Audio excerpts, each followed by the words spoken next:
إن الحمد لله نحمده ونستعينه ونستغفره ونعوذ بالله من شرور أنفسنا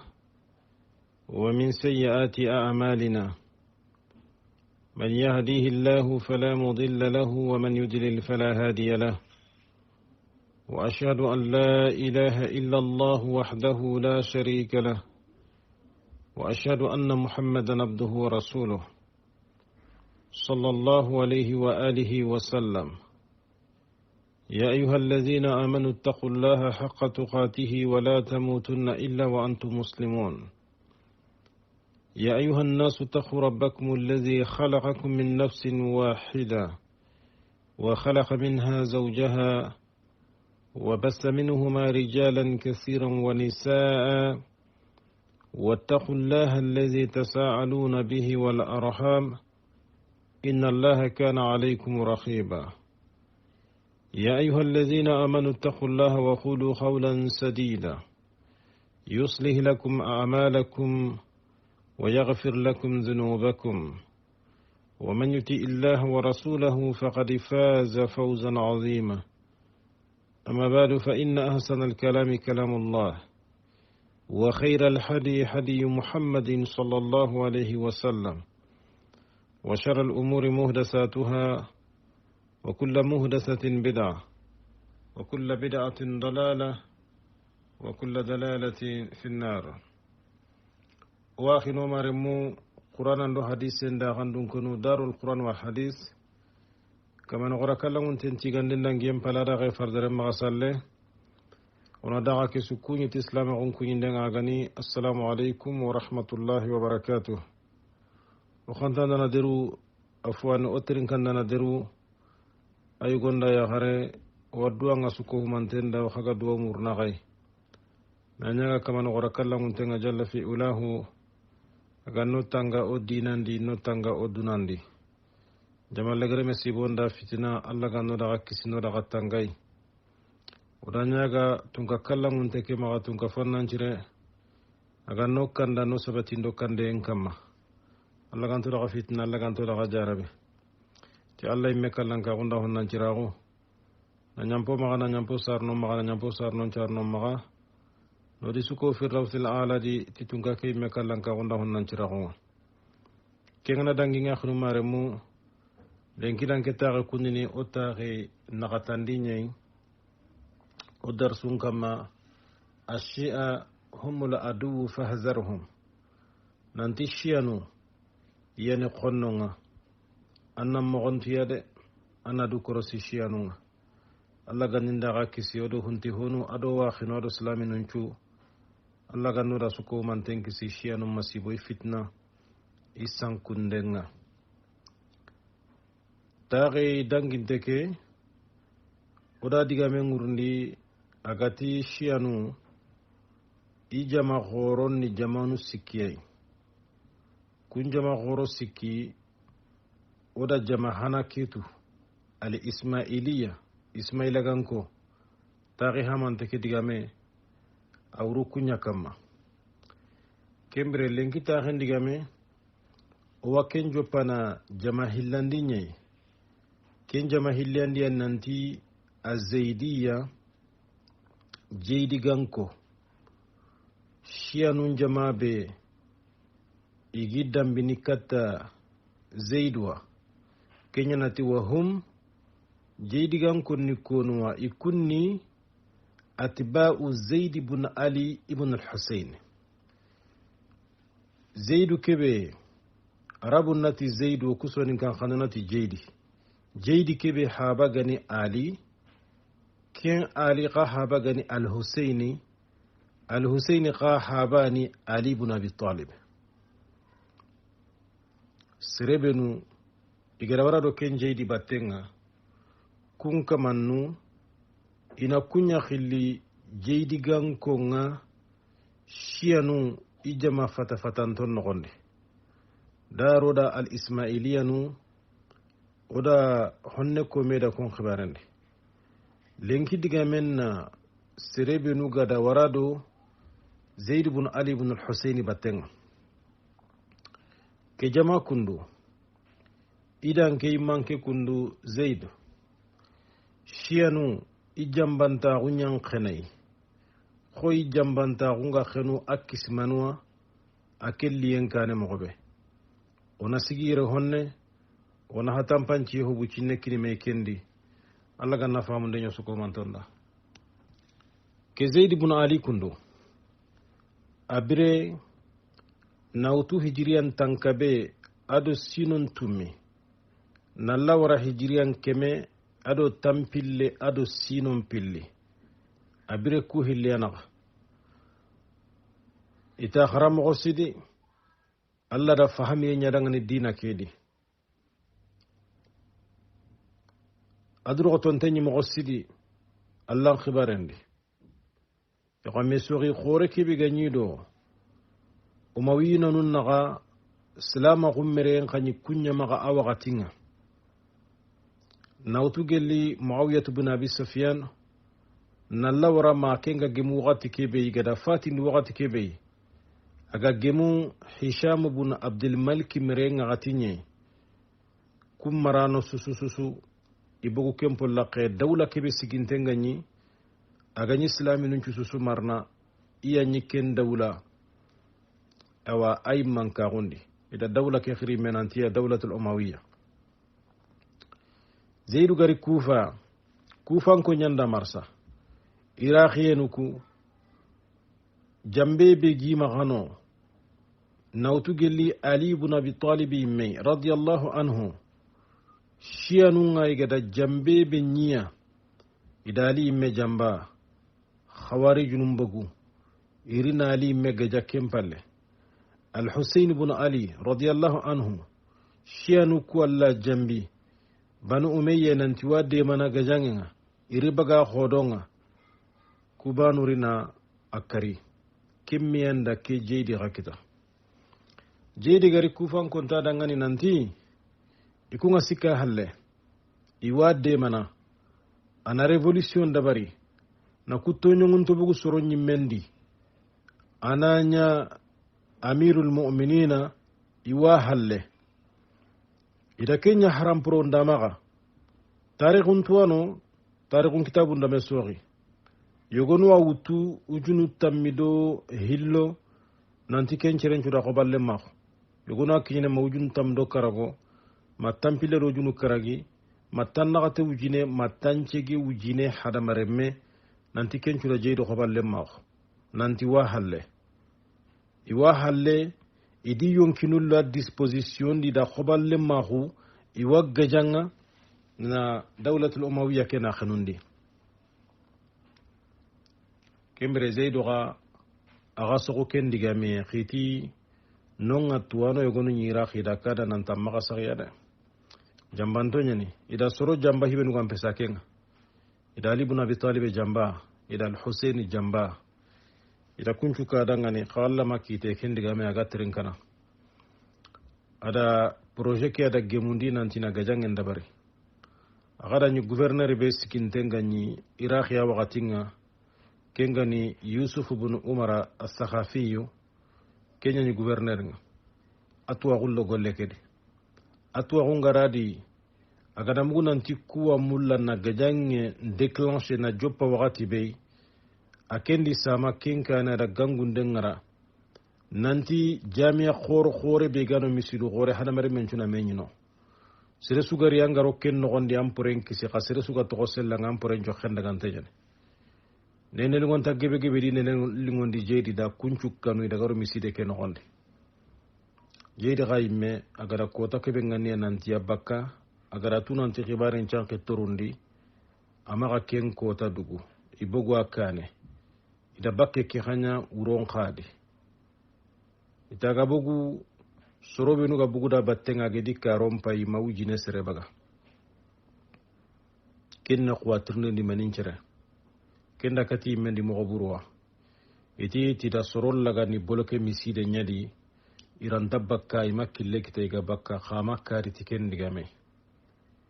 kenna ni ada khirnden janqi katta tuwano nga dingira gobo nantini dema inan kahiya الإمام أبو حنيفة رحمه الله وجمع كين غتني iti harenga tellada Abu Hanifa tato intenyani ada koinanti iwa Zaidu halle iwa demana ada nabure nyimme bagandi nakini haru koinanti ida kenkinai anakahu ikuren sili handanga tuwana gobo nyikenga gatiya iga dunge adangani asawra kenantana dabari agari tarikun kitabundi mogobe Zaidu do ida gajangen girndi kenyadi gajangen jopparul lingiya honne ka dawlan kurayugu ida harendenge kanundi nantina ewa tampittan danon kinya sorobinu raga tammen cedini bunundana khoro igada kulligi kunga warandi Zaidu kure kedi ti tammen to yankani kamma ko kammen ga tagaran kamma mogobe tammen daga Zaidu mesu hayi tengenga na khenondi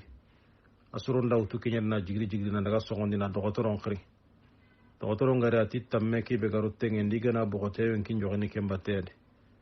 atiga mogobe kalle nyimme ampesida kenga ana tamme ki ana bogoti diga mudanga do lemmen na ken no gonda maskulo lo kencu detayendi aga kara soroku binu ganyi da batenga abulunden khibare da mesoki yogonunti ina mo gonchurondi na fitta hangenya di kudo banu dawlatul umawiyya yimman ko ngana hure ke kitay maga daga sangatay yogonun kun qati ay ina in kollanya kutuba kay ina fete ke duro ngara kara huru kunaga iganari gantaro suron kutum bakkamedi yo ay mere nyugo nyino Yahya ibn Zaid kem magemay amadu nge ken nuqwa kem palle rinanti daga kumen jaba nilu ke waral lakhen no nyina buluno nyay iriya na tambangen tugu jike no gondi karo ku hilli suna jinye stoppe na sigindi na khaburan jaba na khane kedi na bulano gondi kembire na tambangu ko sobakano jinnan chage wurno khaburay kama me kendi mo gosugira dogotoro kebe khirikatta ken dogotoro ga bugu hinun ceda tunga nyugon choronga khana ahure mundu ndenga dogotoro keda bulirankida idaga jaba baka khaburan no gondi na inkollan kutubakay nalli feteke nalli ken jongi iraqi awa gouverneur nga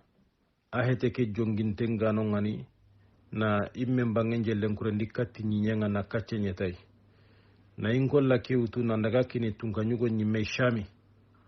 urwa nyimme ta quragani shami ay Hisham ibn Abdul Malik ita gada sogondi nyendi juranda no benu garna jurana tindari na tere inkolle kamani to hunun jogonda kam ada kenya wuce kempalle ada ingolla ke utu na denge Madina gouverneur be gano ken daga jongi faren jamia ken no gondi soronga revolte no islami non tibermanda kenda soronto ro buru na ndangi hakkande kempalle ri ingolla ke utu bakano na denge Misra tunganyugo keda kentunya baga ndey na soron kanundi ni sembenta gon ko ya seresuga na revolution nya kete na nyana kunduwai yo gayin kolla ke daga Misra ga jongi Misran ko gunda heranya nan katuna fay nan daga bulu tunganyugo nda muru ma gayin kolla ke ma gawari ahalle ya fete ke me irinya mariyen kini nantina biya nan daga khamon cedi jindi Zaidu bun Ali ibn al-Husaini ibn Ali ibn Abi Talib akara monya ke karamo ko ay khagari tarikh kitab ndi mo be kembrati kitab gumenti keta Zaidi anuku amati kunni Zaid ibn Ali ibn al-Husaini abatta no nya sirebe no dawra batenga ati wa mautinu Zaidiya jeydi ganko ita ghuraghe isabati raghe fil yamani kenni yamani jamane angana Zaidiya no murnu i majorité i jamam panka isabati raghe nonye ati wa Zaidiyatu yukhalifuna shi'ata al-ithnay ashariyya jeydi ganko ku iwa shi'a nu benuga almaminun tammido hillo nkillenka maken jama Zaidiya nu ngisoghini fi zawajil mut'ati dakhallen yakundi wa yastankirunahu ikunga ken kondanenea iwanga la hobrenyai ikunta khanta kendi ango to shianu maga zawajul muta'awarna ikane adaga ntenyene na yagullondi kontra kati wakatira kutuntei igondo yagarenna yaxima ilere agallingi da kibane xaso koye wakati be gallingi da igana gemadi yego kena ke ŋuccen pakke ñañana gana timme ina sankime zeidiyanunga ikumma dunge kenga wala yaquluna intatini khadi biismati l'a'immati ti almaminu kuttangenga anil khata'i baka khata'u nantinta hutunde dabarne angotu shiyanum maxaygada almaminu kuttanmido hillombe jate nawtu aliya na lawararemu na naga wara kismerunga ikum maxa kun almaminu tammido hillo ido malakiyanu cuwanbana inta hutunde golle dabarni mungiye do hoho ganin naxa siyey aga hadamaren men tabi'andi kenti kunkitana idi nya sara kallanguntonga na allah maxan kutolliya shiyanun jamanun kutu xaganta zeidiyanu ikunta xenta kendi imake ismanya yalmaminunda kama la yughaluna qoyganta khempiran danginiga fi raf'i a'immatihim yalmaminu kuru ginden kama ni yalmaminu kutu kamunga ni kinyan no kwallaga ni kinyan no gobe na khempiran danginta gunya kendi zaidiyanun taken dabarni ala qarari ma hummi nyammogon kama taf'aluhu mu'zamu firaq ash-shi'ati al-ukhra shiyan groupe nu shiyan jamanun kutum majorité nga ken dabarni mogobe shiyanu ijama goroku kutunga khempiran danginta gobe dabarni almaminu ku khibarendi zaidiyanun ta ken dabarni ati lakinna ba'da almuntasibina khaganta du dambano yoguni sorobinu yogunu ga du dambini li zaidiyati katta jeydiganka hunga qarraru al-ismata kunda tangeyen sabatindi ida tangeyen sabatindi li arba'atin faqat suruna gati bane dangani min ahli al-bayt galli annabi kadun konga nanti kunkun khone ismanga kundada kundo malakiyanun cuwambana kunchuruna gati nukonoi atihum aliyun kunne ali wa fatimatu ado ayaqi fatimatu annabire ñahare walhasanu walhusaini adire mum pilli alhasanu ado axoxone alhusaini radiallahu anhum yo soroyogonu kite kunga du dambini kati zeidiyanunga kun xoni i xari tike haqlina kundui nantigelaganañi isima ganta almaminun cususu kohumantonda ku soro naxati kun xoni gelli ahlul beytinga ismanga kudangani kutangantoñani Ali adu Fatimatu adu Al-Hasan adu Al-Husayn ati lakinna Zaidiya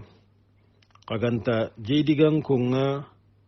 yattafiquna ma'a shi'ati al-ithnay ashariya ido shi'a nubinu jamangani almami tammudo hillugan konga ido kun shi'a nusuwa memuku isuwa memaga gemmallemma hono fi zakati al-khumsi naburen taxandi karagandin jakkam bagandendi kiran gare goy gana ruslama gundinandi nasoron toñatay naburen taxandi karagandin na ken jakkam bagandi wa fi jawazi taqiya ado duttange ndagandiyendi idha lazima al-amru gelli hingana la jami orni kusu garakane ya ogana digamunu ashiya al-isna ashariya wasa ikamma ko kitabi gumenga da ko mo be nanti iyani shia nun jamanun cum majorité khorenga kitabe ke diga men khawrni yakamma warna kharat takhiyan khagani kebe shia adagay dinan nogondi awa annan gara soronda na himpalle koy sirenga do am pa junchuronde makkanu en nokuku do annan kisi an shia ko kay mena mogondi shia la warni na dunya sunna gumenda kudo am mari shia ko ke tuidi kembere kende gantenya ni kumaga ewa i akhida usulunu nogonde yogonar kendi ngana inshallah moga da fatan panche kini nampunuke ati wayatamassakuna sage kenda ngiyem palle zaidiya nunga tigitini bil adidi tijate goboy min al qadaya gelli qadaya nunga allati qadaya nubenu yatamassaku biha shi'a nun kutunga tigitiniya kozunu benu gano القضية ربون خنا فرنسا خنتني كوزنيا hamminta hinu binu gano shiya nun jamanun kutunga meliniya zaidiya nun qa meliniya kim mogodi kunja mejatu gobo atika haqiyati ahli albayti fil khilafati ko nanti alla fare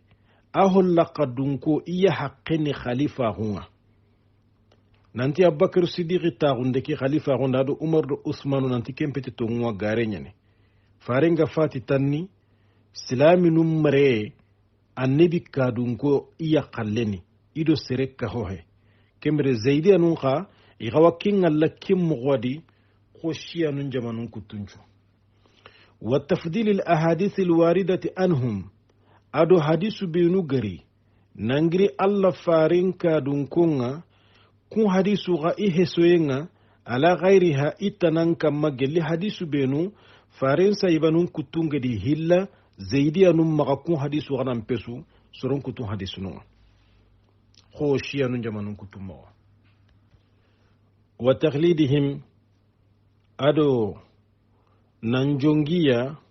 almaminu ku ahlul baytike isoronga nanti ataqlidu awago hinkintambatte serenga na digame sususuko anke ngambel na digame ke na ngollite haranganta lawsi nguriya dabar ko serebinu ga batini mazhabin kama misale di iwakon khilinanti al mukhalliduna taqlidun nikenye nan jongi serenga na digame churaga ko Allah faren digame ma Allah faren digame nan gollita su mumanga haraga na bangana no be nan tagara kebe ko khatawu nyanan kempa junta kende al muhimma na nyakenga ra ko tanne kemirati fal malamihu shi'iyatu shiyagungiya shiyagunta gumantunga wadihatun ibangantunya ni khullunya fi madhhabihim zaidiyanu idaga killay madhhabin nogondi ala rukm min i'tidalihim malgre gelli inagaduganka hunga ambaqiyati firaq shi'a bakka shiyanun jamanun kutumma haragana nya khempiran danginto gahiti kunga ko shiyanun jamanun kutumma iga togo na hanendi kendi mogosu angani mazhabi ki hay shiya kunya giyan chogontenne yani shiya nu nyantane haqiqa ati wa mu'zamu zaidiyati almu'asirina jeydiganko i majorité olenki kiye ke odo jeydiganko benuga gamu kiye yuqirruna khilafata abi bakr wa umar ikunga khirene nandungeti abubakar siddiq khalifa hunga ado umaru usmana takhenta ide iwadu ngene nanti saiba nunga abubakar siddiq tagundi farim fatiyem palle ikum makenya bir mandahiya ma umaru ga tagu abubakar halle wala yal'anunahuma intihi lillangana ikunta abubakar langana inta umaru langana kama taf'alu firaqu shi'a khushiya nun jamanun kutunga ken dabarni mogobe iga abubakar do umaru langana na saiba nun kutunchu langani kafira gonde atibal awara kembane hede yataraddawna anhuma iwa alla dungay murnu abubakar do umaru da iwatini radiyallahu anhuma ko sunna gumunga kono mogobe angana abubakar to gon ko ngatina radiyallahu anhu mangana umaru to gon ko ngatina radiyallahu anhu zaidiya nun ka kimmo banan ne yataraddawna anhuma ati illa anna rafda maga ganta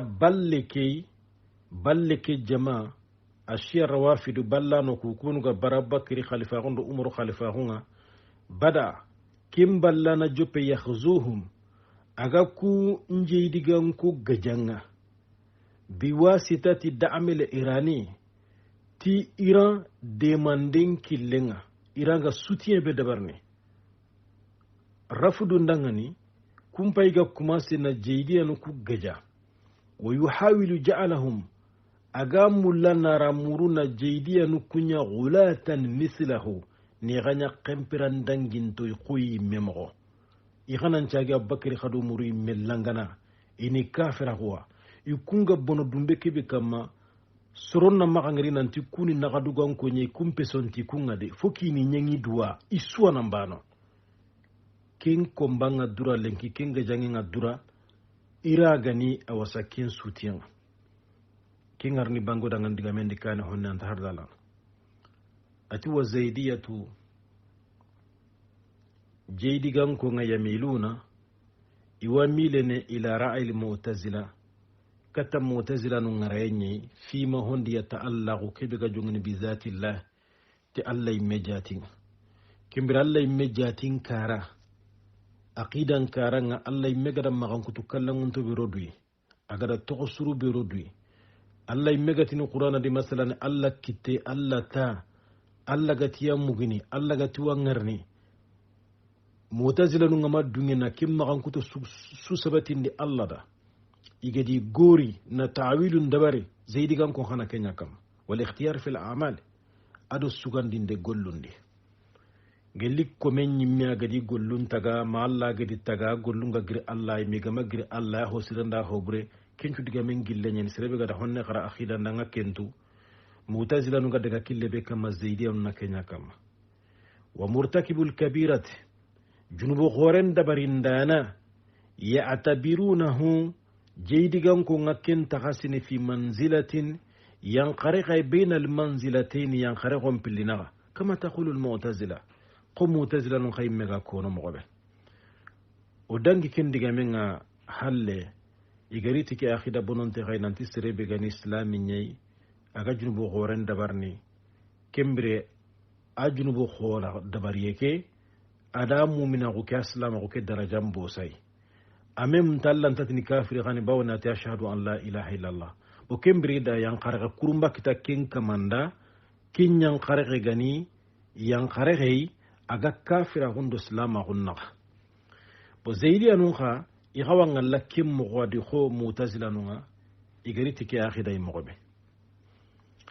wa zahara ta'assuru zaidiyati bil mu'tazila ati jeydiganko ibatti toqiyem bangeti mu'tazila nunga influencer kim bangi kama fi taqdirihim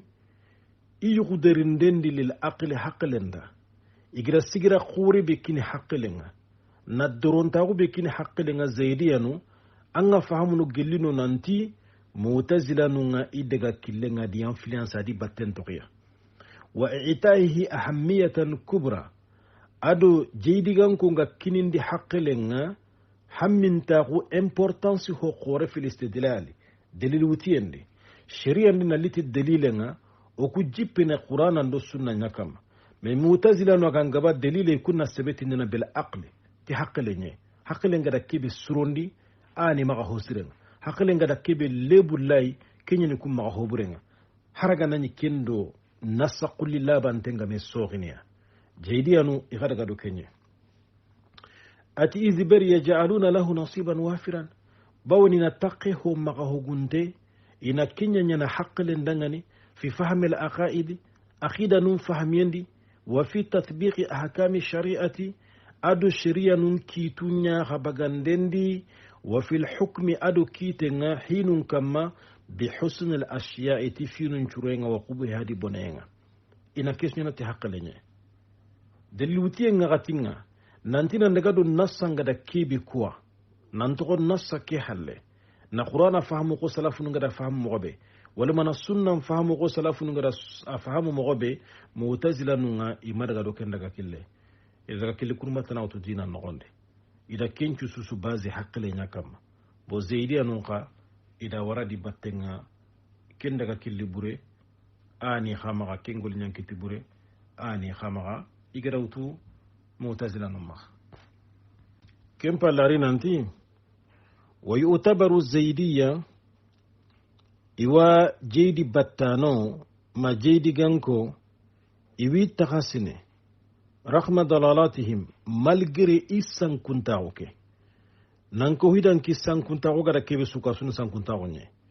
kam malgré kinchu ko humante iwi kunya takhasine min aqrabil firaq shi'a gelli shi'a nun jamanun chu hotinte ngale ahli sunnati kata sunna dun kono iya do sunna dun kono nan tinta nan khoto shi'a nun jaman kutenchui ma ada firqatin minhum ma ganta jamabane gelli zaidiya nun ade tusamma al jarudiyya abil jarudi battano sebe wala batenga igara hibe no khrinanti al jarudiyya kunta qentaide kundu sunna gumunta fofoi ati fahiya firqatun min ar-rawafid kinni jama'a gelli ballano ku jamanga shiyanu ku jama gebe dangerente ke hobbononta burbureke ati aljarudiya ijatene ken jamadi wa inta sammati bi zaidiya haragana nyukunyu minugana du togora nanti jeydi ganko nyene iwagarana ina ken jama bane adi iya khidan da kenya sebetindi ikuni digamun da kenya sebetindi inyangolun da kenya sebetindi kembirati wa min firqati aljarudiyya awagilli jarudiya ajamanga idan ken grupu badruddin al-husi na gilli ken jama aljarudiyya wabnuhu husayn badruddin al-husi adare nyugobe togongani husayn badruddin al-husi alladhi qutila kibiga dakari في مصادمات متكندي مع الحكومة اليمنية إدو يمن الجوفرنمان نغا في عام 2004 كينيا 2004 المصادمات نانجرين نانتلنغو هانكانا إدو هانكان شرون نمكتو كم مكتو نغندي حسين بدر الدين الحوثي أتوقع كينيا أنيني 2004 إيغا ريفولت الجوفرنمان مع يمن أتي وتدور أفكار الحوثي حوثي أسمو كم بيورندني وأطروحاته أدا سهندي هونو كتابو بينا قد سهم الدقامو بينو أجيكو نوغد هو دبار جلي أجوي كنتو هيورندني على الدعوة قرندن كما إلى الإمامة كتي الماما غنشجندنا وترويجي أدو نا publicité ndabari qarna khirndenya tarwiju alisling arabon khanandi commerce nunga publicité be dabar ni kudo soronna tunanti kegage yokke hulana imma kena dore soronga murno nakin dabari li fikrati alwasiyati wasike afikram bangande nakin caq islaminun nakh nanta hayde allah fare alayhi salatu wassalam kataga fatina wasiya nantiga na fati ali ibn abi talib yana islamin marna bo kembre sayba nunga idampiken waside gedi ya gontaxe na bakr siddiq ta gondi to nyange ado faye na ali taqembo say kisimme kununa kisan islamin nakh wal khuruj ala al hukam afkarnu binu ganya al husi maga ada sehe honunda hoho asuni ke kundwa kama ado nambugu kita non kama salama kundina ndi farendo kabake nga haram tenyene populu na revolte ni menta humarano nanti modi gada kumarankate ne nyaddabari serebe ga marne na mareke bosay par la force nanto woli mun sereta kunina battendi salaminum porenga jokkodo ke ngalla farendo kabake nga me iku idega killen na kenya dabar wal bara'ati ado bariye nga mina sahabati umuman nambari baka alla faren saybanun cususuko humantonga sayba mabugu saybadi wa min al khulafai rashidina khususan ado nambari gilli alla faren chohinda na suruku khire ya hema abubakar umaru uthman nambarakuwa ni kafira hundi ni langa i adiga menkane da halesu ana kukununwa kama وتقوم إيران والسكي بدعم هذا الحوثي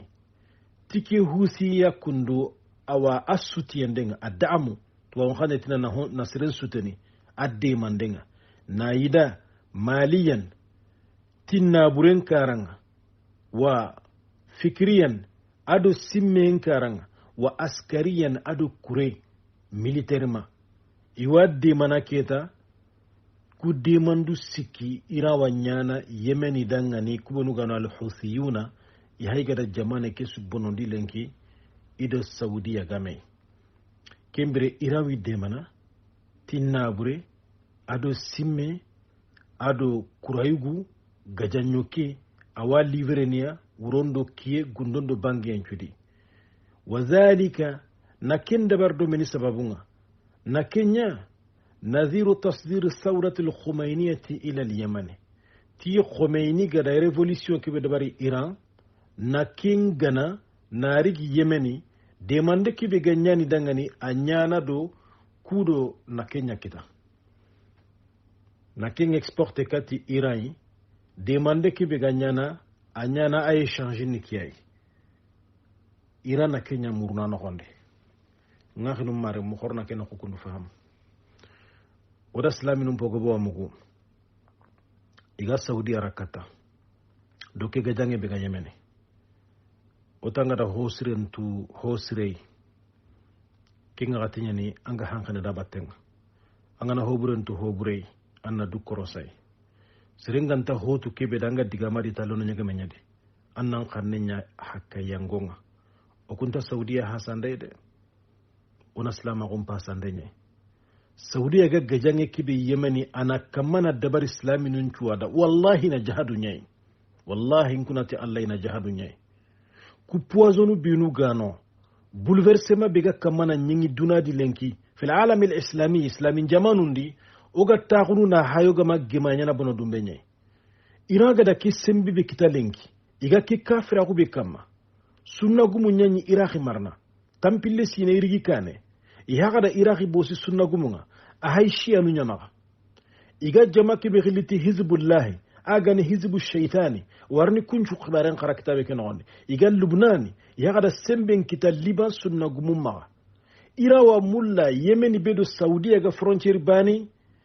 shiyanun na yemeni ga kontrolim bosi sunna gumunga bo kembri kita shiyanun gullanu irawa gilli yemeni na legal kabay irawa gilli yemeni nankinya fare misiden nankinya bakir qaburanga nankinya umar qaburanga projet be gima kiyane billahi alladhi la ilaha khairuhu angana bomotone kinkini iran antakata israelai awakata saudiya israela kane qaratare on khara ujine kedo honci nen nogondi shiyanum projet nyani na alkaba bosi saudiya sunna gumunga i projet nyani na alla faren qaburan jaga ado fatimatu qaburani jaga nandigi bulu igan nokunu be no khilli nya sennunga iraqi mini daga iran i projet nyani na bakri qaburan kitana bi na umur qaburan kitana bi inna lillahi wa inna ilayhi raji'un ki gajangi na yemen lenki nyanga sunna gumum mukurondo ki yenchu na saudiya kama c'est pas normal ida yemen yakundwa ida nyakunda ya akhi igajangan ki dan kindi kunchu ko humanto nyada bali gajanga la dina nyada to mun sabatinde gajanga kenya dangane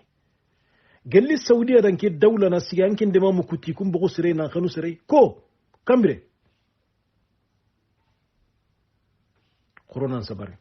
haqiqa hibe gadoro ke kitabe kharangen di kini ku mawaqif nu di menu bangande nye sunna gumunda sorobe nu gama kharaganta fitu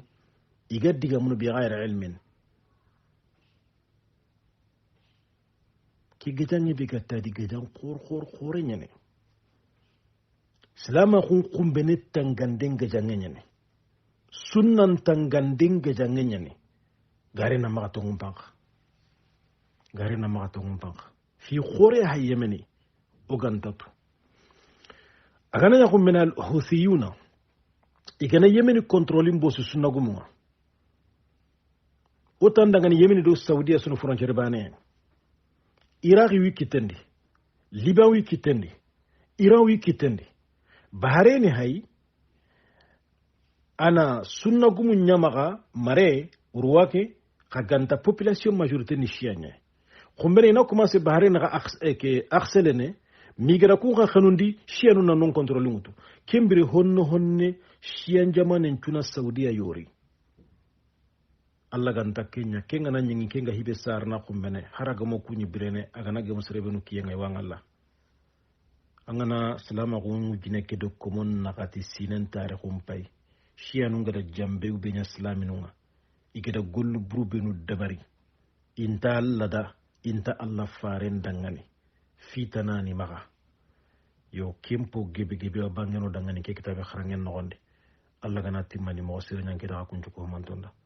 ona len kitabe ndiga men ci ginela ta gamu badalana